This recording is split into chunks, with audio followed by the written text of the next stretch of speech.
اور اللہ والے جب حج کرتے ہیں ان کی کیفیت کیا ہوتی ہے کہ وہ اپنے آپ سے بیگانہ ہو جاتے ہیں. ان کو پھر ان اشیاء کی، ان سامنے والی چیزوں کی کوئی ان کو حاجت نہیں رہتی، ضرورت محسوس نہیں ہوتی. وہ اللہ رب العزت کی خلوتوں میں اتنے گم ہو جاتے ہیں، اتنے گم ہو جاتے ہیں کہ پھر ان کے سامنے فقط اللہ رب العزت کی ہی کیفیت اور اللہ رب العزت کی ہی ذات رہتی ہے، اس کے علاوہ کچھ نہیں رہتا.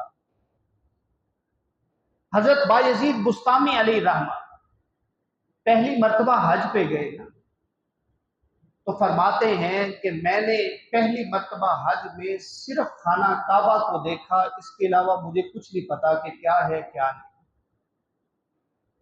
عرفان یہاں تک تھا، سمجھ یہاں تک تھی، اللہ رب العزت نے معرفت فقط اتنی ہی عطا کی تھی. وقت گزرا، پھر دوسرا حج کیا. فرماتے ہیں کہ اب اللہ تعالیٰ نے میرے اندر ایک کیفیت پیدا کر دی. اب مجھے خالی خانہ کعبہ نظر نہیں آیا، بلکہ خانہ کعبہ کے ساتھ اس کا مالک بھی نظر آیا. پھر اللہ نے اور کرم کیا، آپ نے تیسرا حج کیا تو یہاں دل کی کیفیت کچھ اور ہی تھی. فرماتے ہیں کہ جب اللہ نے مجھے تیسرے حج کی توفیق عطا کی تو اللہ کی عزت کی قسم مجھے خانہ کعبہ نظر ہی نہیں آیا، جہاں دیکھتا تھا مالک ہی مالک نظر آتا تھا، اس کے علاوہ کچھ پتہ نہیں. اس حد تک اللہ رب العزت کی معرفت میں گم ہو جانا یہ سالک کا طریق ہے.